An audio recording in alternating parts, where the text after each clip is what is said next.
The dark side of living in New Zealand. Hello, esteemed viewers. We are glad to have you back on this channel. As the saying goes, there is always a dark side to everything, and living in New Zealand is no exception. Even though it is a great place to live, there are drawbacks to living in this remote country. In this video, we will extend our searchlight to these drawbacks to uncover the ugly side of this island nation. This is necessary because even though living in New Zealand has many benefits, you may never see the actual picture if you haven't seen the dark side of it. Therefore, without further ado, here are the dark sides of living in New Zealand. 7. Public transport limitations. In New Zealand, public transportation faces several limitations, including low patronage rates, restricted intercity services, and difficulties in urban settings. Let's begin with low patronage rates.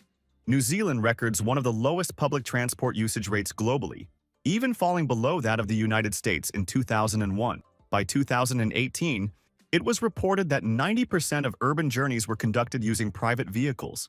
The 2013 New Zealand census indicated that merely 4.2% of workers commuted by bus, while only 1.6% utilized trains.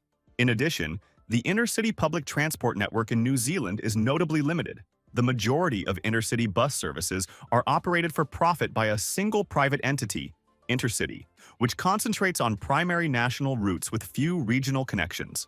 Intercity rail services are primarily tourist-oriented, with only one commuter line operating between Auckland and Hamilton.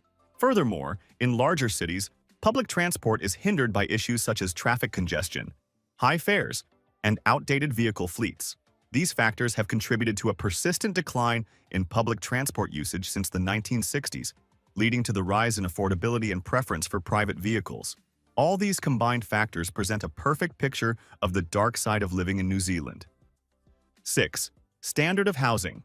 New Zealand's standard of housing is defined by a combination of state-owned and privately owned properties. State housing began in the 1930s, aimed at providing affordable accommodation for individuals with low to moderate incomes. Initially, the government constructed around 5,000 state houses, which were notable for their quality and craftsmanship. Currently, state housing is overseen by Kenga Ora, Homes and Communities, with approximately 69,000 state houses under Crown ownership.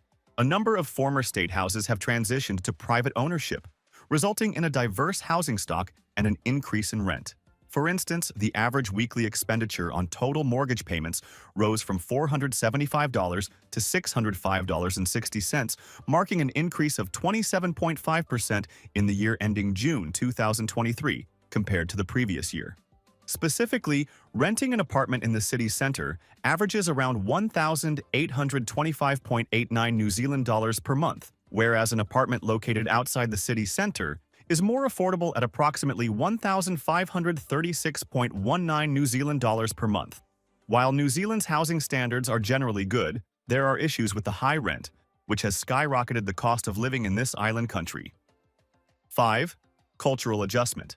One of the dark sides of living in New Zealand is that immigrants frequently encounter difficulties in acclimating to the local culture. This culture is characterized by a distinctive combination of Maori and British influences, as well as a variety of other cultural backgrounds. New Zealand's cultural values prioritize equality, fairness, and informality, which may contrast sharply with the cultural norms of many newcomers. Cultural adaptation can be affected by differences in values and cultural identity. Immigrants may require time to become accustomed to several key aspects of Kiwi culture, including a societal emphasis on equality, where individuals are regarded equally, irrespective of their status or wealth. For instance, the norm is that individuals in positions of authority can be openly criticized and are expected to substantiate their viewpoints rather than rely solely on their status. A culture of open communication that promotes the sharing of ideas and constructive feedback within professional environments and an indirect style of communication is preferred over more direct requests. 4. Limited job market. Although this may be another dark side of living in New Zealand, there are two sides to it. The job market in New Zealand is currently experiencing mixed conditions.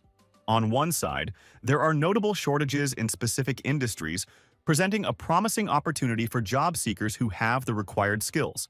The government predicts job market growth, anticipating an average annual GDP increase of 2.5% from 2023 to 2028.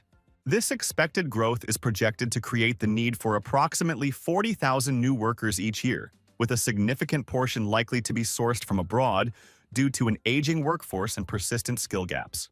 Conversely, there are rising concerns regarding a brain drain, as unprecedented numbers of individuals are departing New Zealand, influenced in part by the escalating cost of living and limited job opportunities. In the year to April 2024, New Zealand experienced a net migration loss of 56,500 citizens, up from the previous record. This exodus could exacerbate existing skill shortages and negatively impact the job market. In essence, while certain sectors continue to exhibit a strong demand for skilled professionals, others are saturated, prompting people to seek opportunities in other countries. 3. Isolation. Finding yourself holed up in the middle of nowhere presents a dark side of living in New Zealand, which can be a lonely place. Data from the June 2020 quarter indicated that 42% of New Zealanders reported feeling lonely, at least occasionally over the preceding 4 weeks, an increase from 39% recorded in the 2018 General Social Survey. This data reveals alarming levels of loneliness within the country, with 21,700 individuals, 0.7%, feeling lonely all the time. The consequences of loneliness are extensive and multifaceted. Research indicates that the impact of loneliness and social isolation on mortality is comparable to that of well-established risk factors such as obesity, and is similarly detrimental to health, such as cigarette smoking. Furthermore, loneliness is linked to a heightened risk of developing coronary heart disease and stroke, as well as an increased likelihood of experiencing high blood pressure. As New Zealanders continue to grapple with isolation and its attendant consequences, will the loneliness crisis hit this country hard? As we mull this over, let us move on to another dark side of living in New Zealand. 2. Cost. Though the cost of living in New Zealand is influenced by the specific city and individual lifestyle choices, many have expressed concerns about the rising cost of housing and other basic utilities.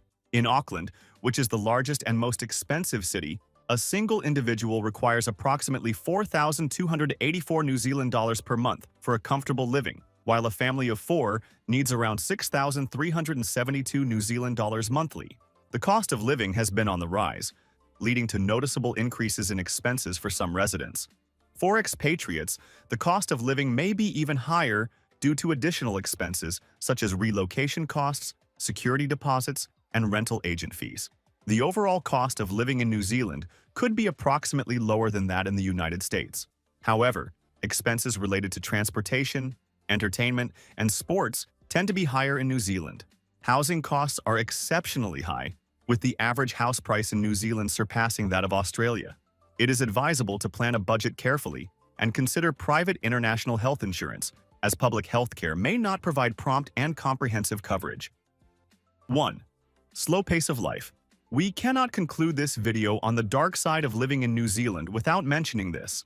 New Zealand is frequently characterized by its leisurely pace of life, which stands in stark contrast to the bustling environments found in numerous Asian cities such as Hong Kong and Malaysia. This more relaxed lifestyle is evident in the attitudes of its residents, many of whom conclude their workday by 5 p.m. and partake in various social gatherings. The country's low population density may occasionally result in feelings of isolation for newcomers. For retirees, the tranquil lifestyle in New Zealand is beautiful, but it can get boring. While living a slow pace of life is not a bad thing, it may lead to laziness and dullness.